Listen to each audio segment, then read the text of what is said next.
Seigneur, alors que nous allons ouvrir les Écritures, nous te prions de nous rendre légers et de permettre que notre esprit et notre cœur puissent saisir ces paroles, non seulement pour les écouter, mais que ces paroles soient bénéfiques pour notre croissance spirituelle et pour notre sanctification. De telle sorte que bientôt, lorsque les derniers noms seront inscrits dans le livre de vie, lorsque l'acceptation de la dernière repentance sera faite dans le lieu très saint, que nos noms soient déjà inscrits à ce moment-là. Nous voulons te prier, Père, pour que ces paroles tombent sur la bonne terre, d'abord pour celui qui parle, et ensuite pour ceux qui auront la grâce d'écouter et d'en retirer ce qui est bon. Que toute la gloire te revienne dans le nom de Jésus-Christ. Amen. Nous avons commencé à voir ce thème hier soir que l'on a intitulé « Et si on parlait de Matthieu 18 ?» Et hier soir, nous avons vu que dans l'Ancien Testament, la Bible parlait déjà de Matthieu 18. Et nous avons vu le Deutéronome 19, verset 15, où il était mentionné que un seul témoin ne suffira pas contre un homme pour constater un crime ou un péché. Le péché, c'est le fait de se détourner de la loi, n'est-ce pas? Ce qui veut dire que quel que soit le péché, la Bible déclare dans Deutéronome 19, verset 15, un seul témoin ne suffira pas contre un homme pour constater un crime ou un péché, quel qu'il soit. Et le texte continue à nous dire que un fait ne pourra s'établir que sur la déposition de 2 ou de 3 témoins. Et lorsque vous prenez le Deutéronome 19, le Deutéronome 20, le Deutéronome 21, 22, et ainsi de suite, vous allez voir tout un ensemble de règles que l'Éternel a prescrit pour la bonne marche des choses dans son peuple et à l'intérieur de son Église. Et je faisais remarquer hier, par la grâce de Dieu, que nous sommes dans un temps où les scandales vont s'échelonner, où l'ennemi prendra la moindre information pour la détourner. Lorsque vous prenez le livre Les Crimes du Vatican, dans ce livre, on vous explique comment est-ce que on touche à la vie d'un homme consacré à l'Éternel, ou alors qui s'est voué à cela. On dit que dans le livre Les Crimes du Vatican, on dit qu'on commence d'abord à lui envoyer, alors si je me souviens bien, on commence d'abord à attaquer sa réputation. Et lorsqu'on ne trouve rien dans sa réputation, on lui envoie pour des hommes une femme, et je pense que pour des femmes, des hommes. S'il ne tombe pas là-dessus, la troisième étape, c'est commencer à penser sérieusement à l'éliminer. Et ce ne sont pas des faits, ce ne sont pas des rumeurs, ce sont des faits réels puisque c'est mentionné dans un livre. Alors qu'aujourd'hui, nous entendons toutes sortes de scandales dans l'Église. Et je puis vous dire, et j'espère que je suis un faux prophète à ce niveau-là, que nous sommes sur le point de méconnaître même notre Église dans les décisions qui vont être prises d'ici 2020, à la prochaine conférence générale. Cela va surprendre beaucoup, mais c'est aussi là qu'on verra sur quoi notre foi est posée. Et si nous avons pris en considération les éléments que la Bible nous a donnés et que l'esprit de prophétie nous a donnés en nous disant, quoi qu'il arrive, vous restez sur la plateforme. Nous allons enfin dire si nous avons cru en l'Église ou en Jésus-Christ. Nous allons enfin démontrer si notre foi est basée sur le Christ ou sur autre chose. Et donc, la parole de Dieu nous dit bien que lorsqu'il y aura un problème, quel qu'il soit, que ce soit un crime, que ce soit un péché, c'est sur la base du témoignage de 2 ou de 3 témoins. Et nous avons vu hier soir que c'est ce qui se faisait en Israël lorsque quelqu'un avait commis une faute et que cette faute était punissable de mort et qu'il fallait lapider cette personne. Alors on demandait aux 2 ou aux 3 témoins de jeter la première pierre. Et c'est ce que nous avons vu que Jésus a demandé lorsqu'on a amené la femme adultère et a dit « Celui qui n'a jamais péché, jette la première pierre. » Et vous avez vu, le problème a été réglé très rapidement. Alors, nous avons vu le contexte de Matthieu 18. Je vais juste passer rapidement, parce que Matthieu 18 a un contexte. Avant d'arriver au verset 15, qui est quelque part le cœur de cet ensemble de versets, il y a d'abord des versets avant, il y a également des versets après. Donc on ne peut pas parler de ça sans s'arrêter sur tous ces versets. Nous avons vu que les disciples, lorsque Jésus-Christ engage cet enseignement, ont dans leur pensée un certain nombre de choses qu'il faut que Jésus-Christ détruise pour les amener à la compréhension exacte de comment résoudre un problème dans le peuple de Dieu. La Bible déclare qu'en ce moment, les disciples s'approchèrent de Jésus et dirent « Qui donc est le plus grand dans le royaume des cieux ?»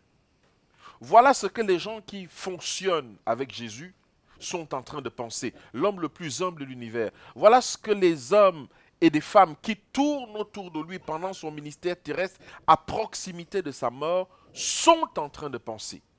Qui sera le plus grand dans le royaume des cieux? Et quand on comprend bien et qu'on lit entre les lignes, on se rend compte qu'aussi qu'ils sont en train de demander qui est le plus grand au milieu d'eux. Parce qu'il veut occuper la première place. Et Jésus-Christ va répondre très facile, très simplement en disant, Jésus ayant appelé un petit enfant, plaça au milieu d'eux et dit, je vous le dis en vérité, si vous ne vous convertissez et si vous ne devenez comme les petits enfants, vous n'entrerez pas dans le royaume des cieux. C'est très clair. Pour tous les hommes de cette terre qui auront accès à l'évangile, Jésus demande d'être comme un petit enfant. Et nous avons analysé hier soir, en quelques secondes, ce que c'est comment un petit enfant se comporte face aux adultes, face à ses parents. Lorsqu'il y a une difficulté, Dieu dit que si l'on ne ressemble à un petit enfant, nous ne pourrons pas hériter le royaume des cieux. Or, c'est le but de chacun d'entre nous, d'hériter le royaume des cieux. Et Jésus ne s'arrête pas, il dit, c'est pourquoi quiconque se rendra humble, humble, et je le dis pour moi-même, mes frères et sœurs, humble comme un petit enfant, sera le plus grand dans le royaume des cieux. Lorsque nous avons continué dans le contexte de Matthieu 18, là nous sommes Matthieu 18, verset 7, nous avons vu du verset 1 au verset 5 tout à l'heure, là nous commençons au verset 5, il est écrit « Malheur au monde à cause des scandales, car il est nécessaire qu'il arrive des scandales, mais malheur à l'homme par qui le scandale arrive. » Pourquoi? Parce que toute nouvelle qu'on pourra colporter et qui aura un fondement injuste est un scandale. Toute rumeur qu'on pourra colporter et qui aura un fondement injuste sera un scandale. Et Jésus dit que il est nécessaire que des scandales arrivent. Mais le problème est le suivant. Malheur à qui? Malheur à l'homme par qui le scandale arrive. C'est-à-dire malheur à qui la fausse nouvelle, la fausse information, la délation arrive. Nous sommes à la fin des temps et nous allons entendre ça de plus en plus. Vraiment de plus en plus. Et puis Jésus dit ceci après. Nous sommes toujours dans le contexte.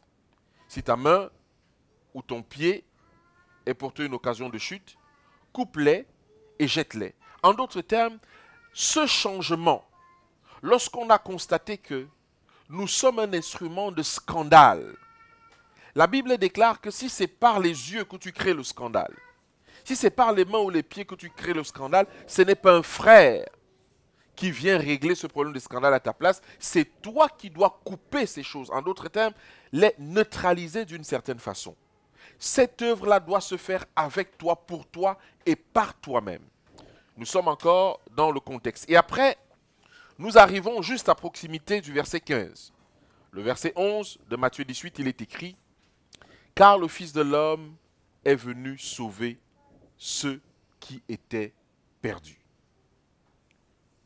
Dans tout ce processus de grandeur, dans tout ce processus où le Seigneur nous demande d'avoir des cœurs ou d'être comme des enfants, dans ce processus, il demande de ne pas avoir des scandales. Dans ce processus où il dit que si nous avons un problème, c'est à nous de le régler d'une certaine façon, la Bible déclare que Jésus-Christ est venu sauver ceux qui étaient perdus. Donc, le clou de Matthieu 18, comme je l'ai dit hier soir, c'est le plan de la rédemption. Quels sont les éléments que Dieu tient en compte pour te juger, pour me juger, dans le cadre du jugement investigatif? Et au verset 12, il est écrit, que vous en semble-t-il si un homme a 100 brebis et que l'une d'elles s'égare, ne laisse-t-il pas les 99 autres sur les montagnes pour aller chercher celle qui s'est égarée? S'il la trouve, je vous le dis en vérité, elle lui cause plus de joie que les 99 qui ne se sont pas égarés. De même, ce n'est pas la volonté de votre Père qui est dans les cieux qu'il se perde un seul de ces petits. En d'autres termes, nous voyons ici comment Dieu s'attache à l'âme humaine. Et c'est pour ça que nous chantons souvent « Cherchons-les, savons-nous le prix d'une âme ». Nous coûtons cher, vous et moi, aux yeux de Dieu.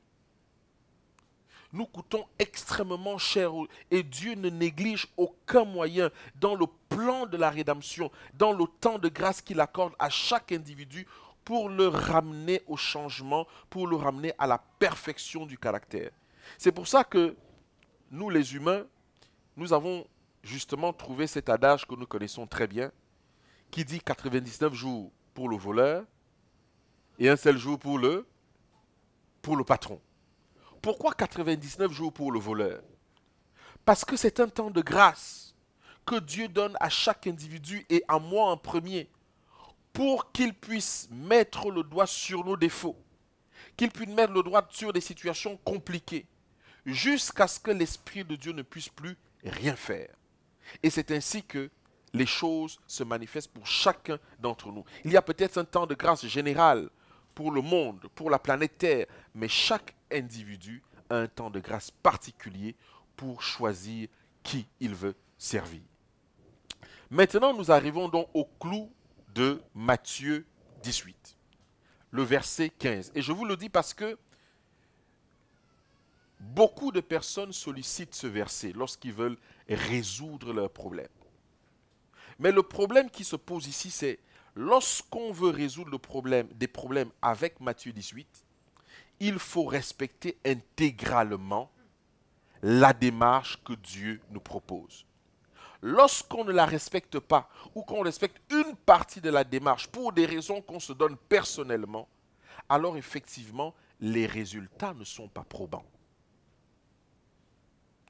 Dans l'Église, comment régler les problèmes? Dans la famille, comment régler les problèmes? Dans notre entourage, comment régler les problèmes? Nous avons les problèmes partout. Quelle est la méthodologie que Jésus met en place pour chacun d'entre nous? Ou du moins, comment Jésus a réglé ses propres problèmes lorsqu'il était sur cette terre? Comment Jésus-Christ a réglé les problèmes avec les pharisiens? Comment Jésus a réglé les problèmes avec sa mère et ses frères? Parce que si vous prenez le livre Jésus-Christ, vous lisez l'enfance et l'adolescence de Jésus, il avait énormément de problèmes dans son foyer. Ce n'était pas du tout un enfant apprécié. Il était obligé de prendre certaines décisions contre son père et contre sa mère, comme la décision qu'il a prise de ne pas aller dans l'école des rabbins.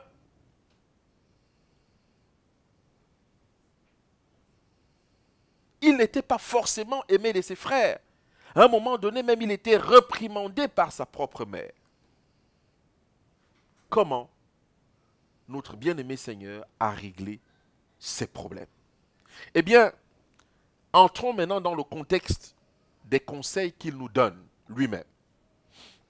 La Bible déclare dans le verset 15 de Matthieu 18, il est écrit, « Si ton frère a péché, va et reprends-le entre toi et lui seul. » C'est une recommandation de Dieu. Si ton frère a péché, va et reprends-le entre toi et lui seul. Le simple fait de tenir en considération le verset 15 résout déjà énormément de problèmes et empêche des tonnes et des milliers de personnes de sortir de l'église parce que rien que pour cette raison, des hommes et des femmes se séparent, des familles se divisent, l'église se disloque. Nous avons eu un mail, une information du trésorier ou du secrétaire de la conférence générale qui nous dit qu'il y a une hémorragie importante au sein de l'adventisme. Les gens quittent l'adventisme en quantité industrielle maintenant. Pourquoi? Il y a plusieurs raisons. Mais si seulement on pouvait respecter, ne serait-ce que le verset 15 de Matthieu 18, beaucoup de problèmes seraient réglés. La Bible dit, si ton frère a péché, comment la Bible nous autorise à constater le péché d'un frère ou d'une sœur? Si nous avons suivi ce que je viens de dire tout à l'heure. Comment constate-t-on le péché d'un frère ou d'une sœur selon les Écritures?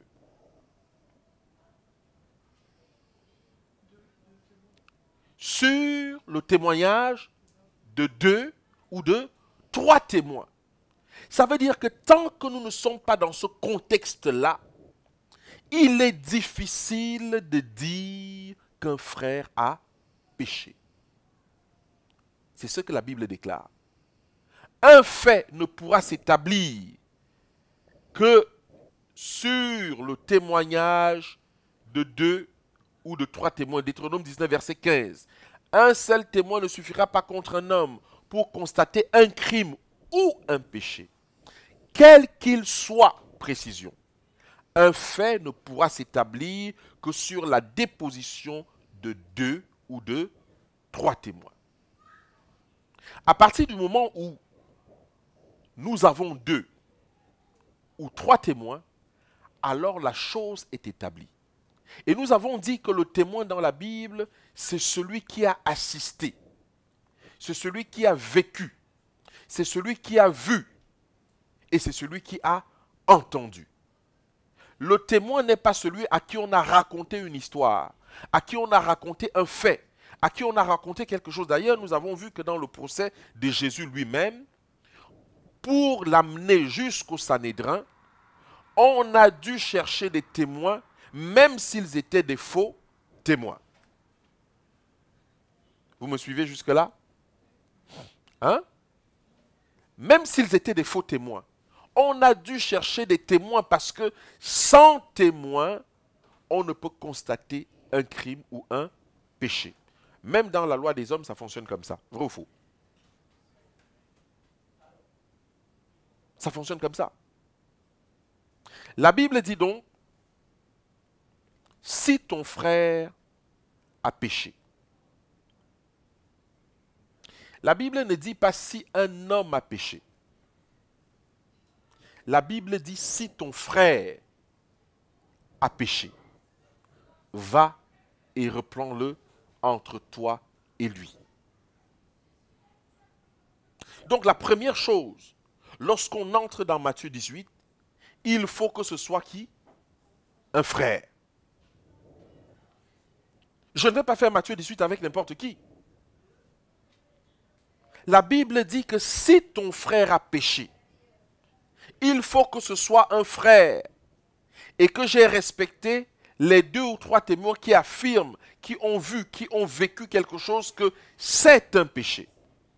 À partir de ce moment-là, si cet homme est mon frère, selon les Écritures, alors je peux entamer Matthieu 18. D'ailleurs, qu'est-ce que Jésus-Christ lui-même dit en ce qui concerne des frères? Jésus-Christ répond à la question: qui est ton frère? Ou qui est ma sœur? Matthieu 12, verset 46. Comme Jésus s'adressait encore à la foule, voici sa mère et ses frères qui étaient dehors, cherchaient à lui parler. Quelqu'un lui dit: voici ta mère et tes frères sont dehors. Nous sommes en train de parler ici d'une liaison de sang, n'est-ce pas? Jésus-Christ dit ceci. Et il cherche à te parler, le verset 48. Mais Jésus répondit à celui qui le lui disait: qui est ma mère? Qui sont mes frères? Puis, étendant la main sur ses disciples, il dit: voici ma mère et mes frères, car quiconque fait la volonté de mon Père qui est dans les cieux, celui-là est mon frère et ma sœur et ma mère. Définition très exacte. Mais lorsque vous allez dans les Strong, la définition des Strong, c'est tout homme, toute femme, bref, une globalité dans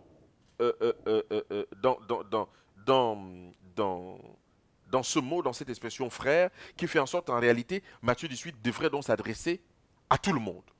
Mais dans le contexte dans lequel Jésus est en train de parler, Matthieu 18 s'adresse à une catégorie de personnes qui se sentent frères entre eux et qui ont en commun qui? Jésus, ou du moins Dieu et sa volonté. Si nous n'avons pas en commun ça, Matthieu 18 a un problème parce que la base sur laquelle le jugement va s'exercer n'est plus la même. Vous voyez le problème? Lorsque j'ai un problème avec un païen qui n'a rien à voir avec Dieu, il faut utiliser sa méthodologie. C'est pour ça que je vais aller au tribunal avec lui. Parce qu'il faut qu'on parle le même langage. Mais lorsque j'ai affaire avec un frère, je ne vais pas aller au tribunal parce que nous avons quelque chose en commun. Nous avons ce qu'on appelle le code de procédure pénale et civile qui est biblique.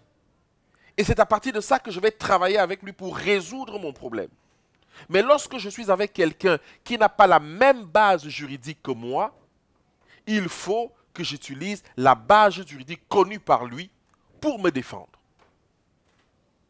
C'est pour ça que les problèmes entre des frères et sœurs de l'Église sont souvent simples et très complexes à régler en même temps. Parce qu'à un moment donné, l'on se désolidarise de ce que nous avons en commun. Et c'est pour ça qu'il y a beaucoup de souffrance et de douleur. Et c'est pour ça que Paul s'étonne en disant: n'est-il pas honteux que les païens puissent régler nos soucis? Ne savez-vous pas que nous allons juger les anges? Et si nous allons juger des gens, bien sûr, les anges démoniaques. Comment est-ce qu'on ne trouve aucun frère ni aucune sœur qui puisse résoudre un problème entre les frères et sœurs? Jésus a donc résolu le problème de frères. Mais le texte nous dit: va, si ton frère a péché, va et reprends-le entre toi et lui seul. Ça veut dire qu'à partir du moment où tu as des éléments concordants dont tu as la preuve, tu ne dois en parler à personne. Tout le problème se trouve ici. C'est que généralement, lorsqu'on va voir un frère ou une sœur pour lui dire quelque chose, on a déjà appelé 2, 3, 4 personnes. On a déjà fait des discussions souvent importantes et des décisions ont même déjà été prises avant même que la personne concernée ne soit au courant. Et c'est comme ça qu'on lapide les gens. C'est comme ça qu'on les expose. C'est comme ça qu'on les humilie. En fait, il est en train de marcher au milieu de ses frères et sœurs, ce qu'on appelle le secret de Polichinelle. Tout le monde sait, sauf l'intéressé lui-même. Et c'est un gros problème dans le peuple de Dieu. C'est un gros problème dans le peuple de Dieu. Et c'est pour ça que même la résolution des problèmes dans le comité d'église est quand même quelque chose de très sérieux qu'il faut remettre sérieusement en question. Je me souviens, j'étais dans la commission de nomination de mon église et nous avons fait des nominations et c'était très houleux, très chaud. Parce qu'on ne s'attendait pas que des personnes comme moi seraient arrivées jusqu'à la commission préparatoire et presque à la commission de nomination. C'était un scandale. Et donc, pendant des jours, on a entendu toute une série d'accusations.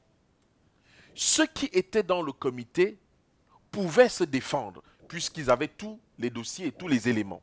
Mais pour ceux qui n'y étaient pas, comment ça s'est passé? En fait, la manière de traiter les dossiers, non, ça n'a pas été vraiment la même chose.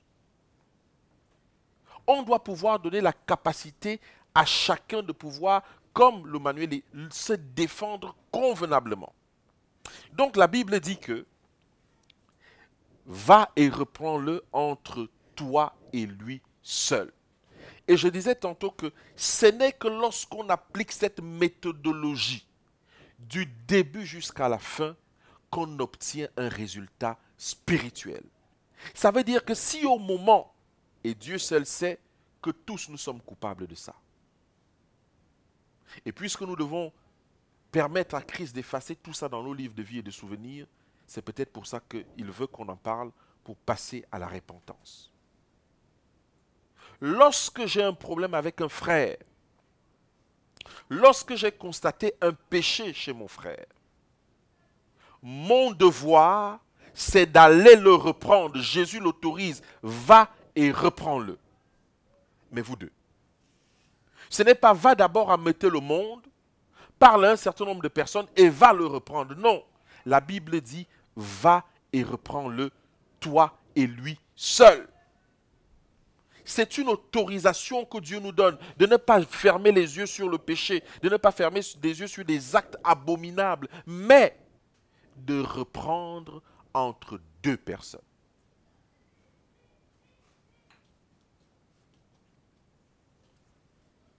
Avant que le monde ne soit au courant, de reprendre entre deux personnes. C'est très important.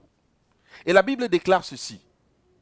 S'il t'écoute, tu as gagné ton frère. En d'autres termes, s'il accepte et s'il n'y a pas d'éléments contradictoires qu'il va t'apporter, ça veut dire que tu as gagné ton frère. Et normalement, l'affaire s'arrête là. Et vous allez voir que dans la vie de Jésus, cette méthodologie s'est appliquée. L'affaire s'arrête là. Le texte continue en disant, mais s'il ne t'écoute pas, prends avec toi une ou deux personnes. On revient donc à Deutéronome 19, verset 15. 2 ou 3 témoins. On te dit une ou deux personnes. En réalité, la Bible est en train de nous suggérer que lorsque tu es déjà allé seul et qu'il ne t'a pas écouté, tu dois prendre une personne, au besoin deux. Mais vu comment nous sommes, nous devons prendre, à mon avis, une personne. On va avec une personne. On ralentit la démarche. On va avec une deuxième personne. Ça veut dire qu'en fait, au fur et à mesure que le processus avance, tu es seul, puisque tu as déjà des éléments probants. Tu vas reprendre ton frère. S'il ne t'écoute pas, alors tu vas introduire une deuxième personne, ce qui veut dire qu'il y aura 3 personnes qui sont déjà au courant. L'intéressé, toi-même et la deuxième personne que tu vas amener pour parler à ton frère. Et lorsque tu vas amener une 3e personne, ça veut dire qu'il y aura déjà 4 personnes uniquement qui sont au courant pour parler à ce frère-là. Ou à cette sœur. Et le texte continue en disant, s'il ne t'écoute pas, prends avec toi une ou deux personnes, afin que toute l'affaire se règle sur la déclaration de 2 ou de 3 témoins. On revient à Deutéronome 19, verset 15. Quel que soit le crime ou le péché d'ailleurs. En réalité, c'est nous qui mettons qui donnons des catégories au péché. Dieu est les orgueilleux. Mais c'est vrai que lorsqu'on voit en ce qui concerne, par exemple, l'adultère, il n'est pas écrit que Dieu est les adultérins, mais il est écrit que Dieu est les orgueilleux. Donc, par contre, nous, en tant qu'êtres humains, l'orgueil est un moindre péché que l'adultère. Vous voyez? Or, Dieu dit que je hais les orgueilleux. Vous voyez, notre système de mesure n'est pas correct. Le péché égale péché. S'il refuse de les écouter, cette fois-ci parce que toi, tu as déjà parlé en premier dans le verset 15. Donc tu amènes des témoins pour lui parler aussi. Ce n'est plus toi qui parles. Ce sont maintenant les témoins qui vont lui dire, mon frère, même avec ces éléments, tu n'arrives pas à te repentir. Ce n'est plus toi qui parles. C'est pour ça qu'il dit que le verset dit, s'il refuse de les écouter, maintenant, dis à l'Église. Là encore, il a une chance, une grâce d'écouter l'Église. Et s'il refuse aussi d'écouter l'Église, qu'il soit pour toi comme un païen. Donc comme un incroyant et un publicain. Et c'est donc là que Jésus dit ceci. Dans ce contexte où vous avez respecté ce processus, je vous le dis en vérité, tout ce que vous allez lier sur la terre sera lié dans le ciel et tout ce que vous délirez sur la terre sera délié dans le ciel.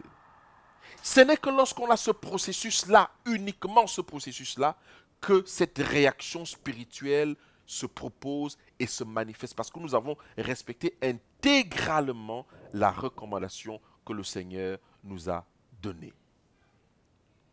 Mais voici le problème qui se pose. Regardez ceci. Luc 17, verset 3. La parole de Dieu déclare ceci. Prenez garde à vous-même. Si ton frère a péché, reprends-le. C'est un ordre de Dieu. Et s'il se répand, pardonne-lui. Le problème qui se pose, c'est que les gens souvent qui veulent entamer Matthieu 18 ne veulent pas forcément que ceux qu'ils considèrent comme coupables se répandent. Ils veulent forcément arriver à un degré de problème pour pouvoir exposer ça aux yeux du monde. Or, la Bible dit que si ton frère a péché, tu dois le reprendre. Et s'il se répand, pardonne-lui. On ne te dit pas, réfléchis si tu dois pardonner. Ou alors, tu vas d'abord aller consulter le Seigneur pour savoir si tu dois pardonner. Ou encore, comme ça te fait trop mal, tu dois, attendre que ça descende pour pardonner. Qui se souvient de la prière de Jésus, quand les disciples disent « Enseigne-nous à prier ». Il y a une phrase qui concerne la prière, n'est-ce pas? Il y a une phrase qui concerne le pardon. Cette phrase, c'est quoi? Comment? Pardonne-nous nos offenses, comme nous pardonnons à ceux qui nous ont offensés. En d'autres termes, c'est nous qui décidons de comment Dieu va nous pardonner. Vrai ou faux? C'est toi et moi qui décidons de comment Dieu va nous pardonner. Quel que soit le degré de mal qu'on t'a fait, tu es en train de décider de comment Dieu va te pardonner. Pourquoi? Parce que de la manière dont tu pardonnes, Dieu va te pardonner. En réalité, la justice de Dieu est tellement profonde que lorsque tu vas te plaindre devant le Seigneur avec raison et que tu demandes la justice à Dieu, il est obligé de se souvenir de combien de fois toi-même tu as fait la même chose à quelqu'un. Et donc te rendre justice à toi pour ta situation veut dire qu'il doit d'abord rendre justice partout où tu étais coupable. Et c'est là où tu as été coupable, tu dois, si partout où tu étais coupable, tu as agi d'une certaine façon, alors Dieu est obligé d'agir de la même façon avec toi. C'est pour ça que c'est toi qui décides de la manière dont Dieu va te pardonner. Pardonne-nous comme nous pardonnons à ceux qui nous ont offensés. Voilà pourquoi Jésus dit, c'est simple. Si ton frère a péché, tu as le droit de le reprendre. Tu as le droit de lui dire les 4 vérités. Tu as le droit. Mais, première étape entre vous deux. Deuxième étape, prends 1 ou 2 personnes. Troisième étape, amène-le à l'église s'il ne t'écoute pas. Quatrième étape, que l'Église se charge de lui. Mais tu dois suivre le processus. Mais la parole de Dieu dit que le but de cette démarche, c'est pour amener ton frère à la repentance et non l'en éloigner. Je ne vais pas faire Matthieu 18 pour détruire un frère ou une sœur. Je vais faire Matthieu 18 pour lui dire, écoute, j'ai la preuve par les actes, par les faits, par les éléments que tu es sur le point de faire quelque chose. Je te demande de revenir parce qu'il y a ça, il y a ça, il y a ça, il y a ça. Le but n'est pas de faire en sorte que le frère se braque ou la sœur se braque de telle façon que le procédé continue jusqu'à l'exposer aux yeux de l'Église. Donc, ici se pose aussi un problème de motivation. Qu'est-ce que je recherche dans ce processus? Vous avez vu le contexte? Lorsqu'on arrive au verset 11 de Matthieu 18, il est écrit que le Seigneur est venu sauver ceux qui étaient perdus. Et lorsque j'entre donc dans Matthieu 18, verset 15, est-ce que ma pensée, c'est de sauver ceux qui étaient perdus ou alors de les condamner? C'est une question. Alors, il est écrit, s'il a péché contre toi 7 fois dans un jour, et que 7 fois il revienne à toi, disant, je me répands, tu lui pardonneras. Là, Jésus ne dit pas que tu vas réfléchir, il dit, tu vas le faire, parce que ta propre vie en dépend. Jésus ne dit pas réfléchir, Jésus te dit, tu lui pardonnes. C'est un ordre, c'est une injonction. Tu vas pardonner parce que ta propre vie en dépend. Est-ce que Matthieu 18 ou Matthieu 18 verset 15, le verset 14, est isolé de tout le reste de la Bible? Non. Parce qu'il y a des éléments à prendre en compte. Et voici ces éléments. Lorsque tu veux attaquer Matthieu 18, Jésus te demande aussi de te poser une question et de me poser une question personnelle. La question est celle-ci. Ou comment peux-tu dire à ton frère, laisse-moi ôter la paille qui est dans ton œil, toi qui ne vois pas la poutre qui est dans le sien. Hypocrite, ôte premièrement la poutre de ton œil, et alors tu verras comment ôter la paille qui est dans l'œil de ton frère. Ça fait aussi partie de Matthieu 18. Parce que si ceux qui ont amené la femme adultère avaient appliqué ce principe-là, il y aurait certainement très peu de personnes, parce que ceux-ci comprendraient que il y a une mesure de grâce, et ils verraient la grâce que Dieu leur a fait lorsque eux-mêmes sont tombés dans le même péché. Mais nous constatons avec beaucoup d'amertume que souvent ceux qui sont les plus virulents dans ce genre d'affaires sont les premiers coupables si on examine bien leur vie. J'ai moi-même assisté à des histoires comme ça où j'ai vu comment on martelait sur des personnes. J'ai vu comment on voulait détruire un foyer qui était en train de vouloir se construire. J'ai vu comment on inventait toutes sortes d'histoires. Mais quelque temps après, la preuve a été faite que cette personne elle-même qui faisait ça n'était pas une personne correcte. Mais elle voulait montrer sa justice dans une affaire dans laquelle il n'était presque même pas concerné. Mes frères et sœurs, le Seigneur revient. Et je pense que le temps s'en va et l'heure s'écoule. On risque d'être très étonné. Parce que là, nous sommes dans le cadre du jugement. Nous sommes dans le cadre du cœur de Dieu. Quels sont les éléments que Dieu prend en compte pour pardonner à quelqu'un et en même temps ne pas le tenir pour innocent? Quels sont les éléments que Dieu prend en compte pour condamner le coupable? Quels sont les éléments que Dieu prend en compte? Et nous avons vu hier que Dieu est tellement pointu dans le jugement. Dans Genèse 18, je pense les versets 20 et suivants, où Dieu vient voir Abraham et dit à Abraham que je suis en train d'aller à Sodome et Gomorrhe, car les bruits de cette ville sont arrivés jusqu'à moi et je suis venu constater si ce qu'on m'a rapporté était vrai. Comme si les anges pouvaient mentir.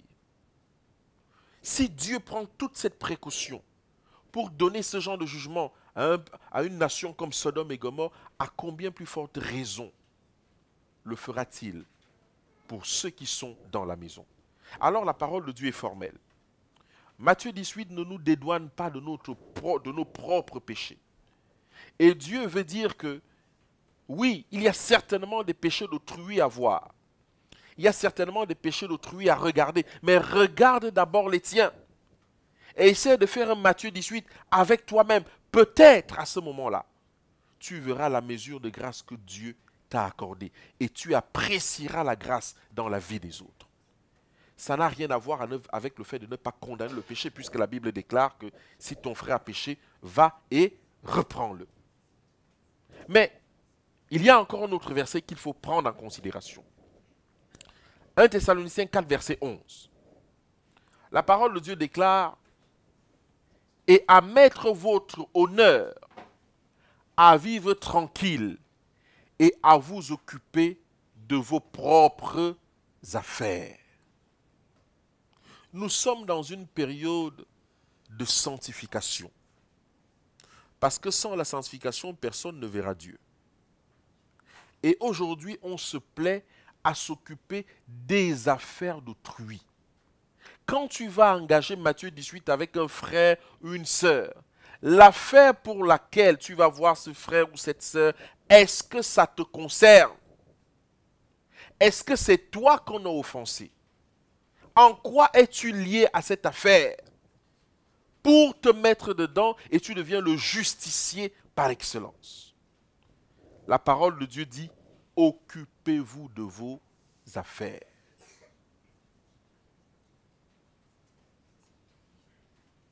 Il y a des gens qui sont devenus des spécialistes, qui sont en train de piller la vie des autres, qui jugent facilement dans le fond et dans la forme, sans connaître les motivations des individus.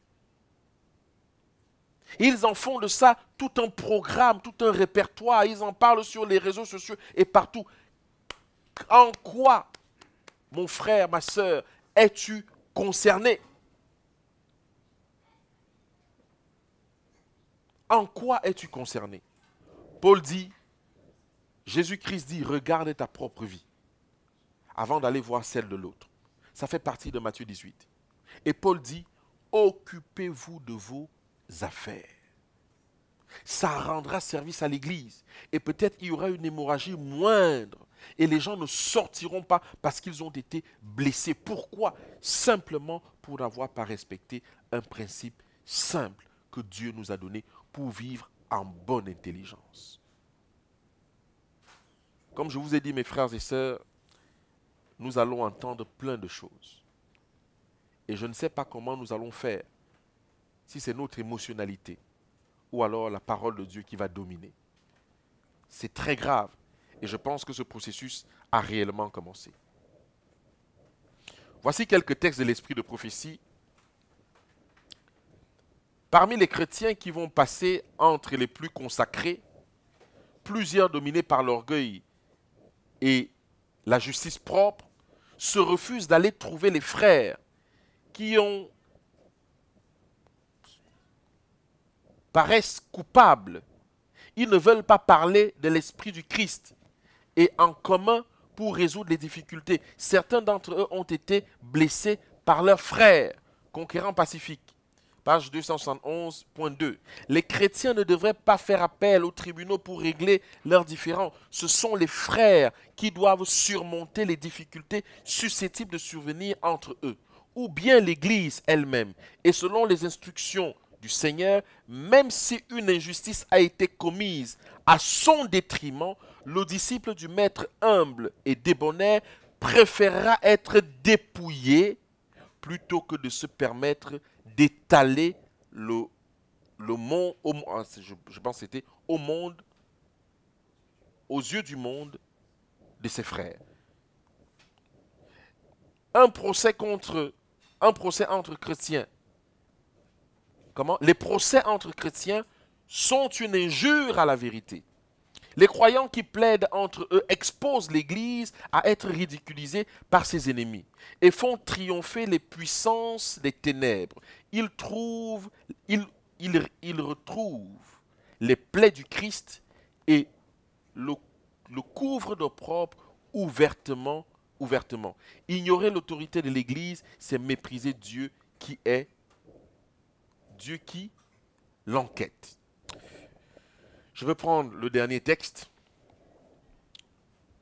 Certains membres d'Église ont vite fait de croire aux remarques désobligeantes, parlant avec mépris de l'enseignant, devant d'autres membres ou même en présence des enfants.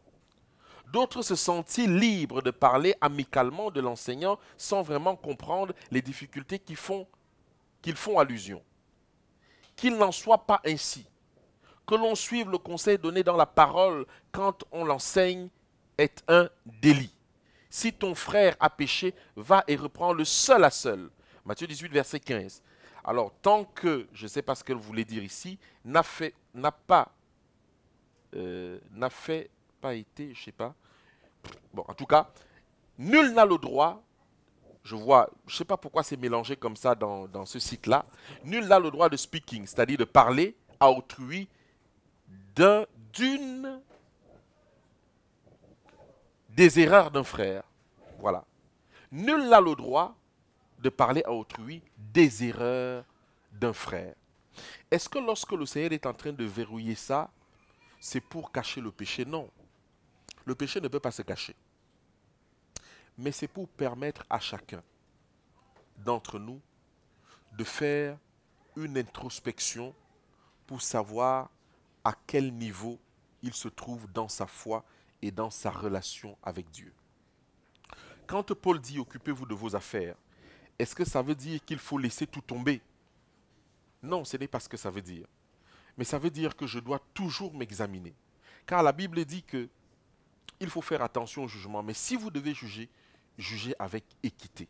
Et Dieu nous donne des éléments qui nous permettent d'arriver à un processus pur, saint, qui permettra à chacun d'entre nous d'être dans la joie, d'appartenir à un groupe de frères et de sœurs qui respectent les Écritures.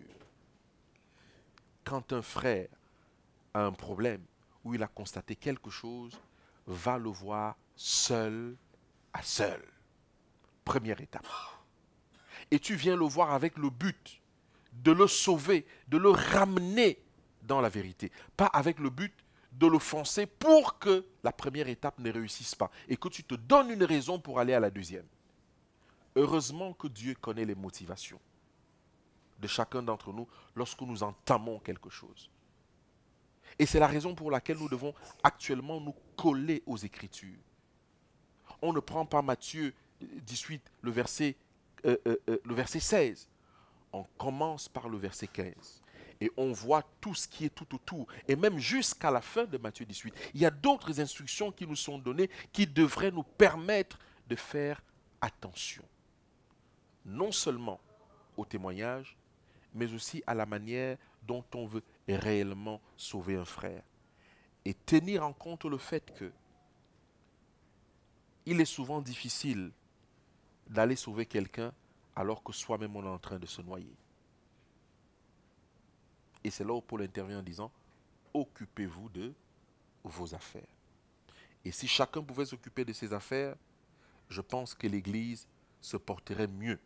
Et lorsqu'on aura un problème avec un frère ou une sœur, beaucoup d'entre nous se donneront d'abord dans la prière, surtout s'ils se reconnaissent être eux-mêmes passés par ce genre de difficultés. Que le Seigneur nous aide. Que le Seigneur nous aide. Parce que, je regrette encore de le dire, si ça n'a pas encore commencé à chauffer, ça va vraiment chauffer. Et on aura du mal à savoir vraiment où est la vérité. Et je peux comprendre que le Seigneur dise, lorsque le Fils de l'homme viendra, trouvera-t-il de la foi? Et j'ai énoncé un verset hier, et je clôture par là, où Jésus dit, priez pour que vous soyez dignes d'éviter toutes ces choses qui vont arriver. Et un ami m'a appelé l'autre fois en me disant, Marc, il faut qu'on augmente nos journées de jeûne, qu'on passe à une journée, à 2, voire même à 3. et que nous soyons réguliers dans la prière, parce que la Bible déclare que ce n'est que ceux qui soupirent et qui gémissent qui vont être dignes d'éviter ces choses. Que le Seigneur nous aide. Amen.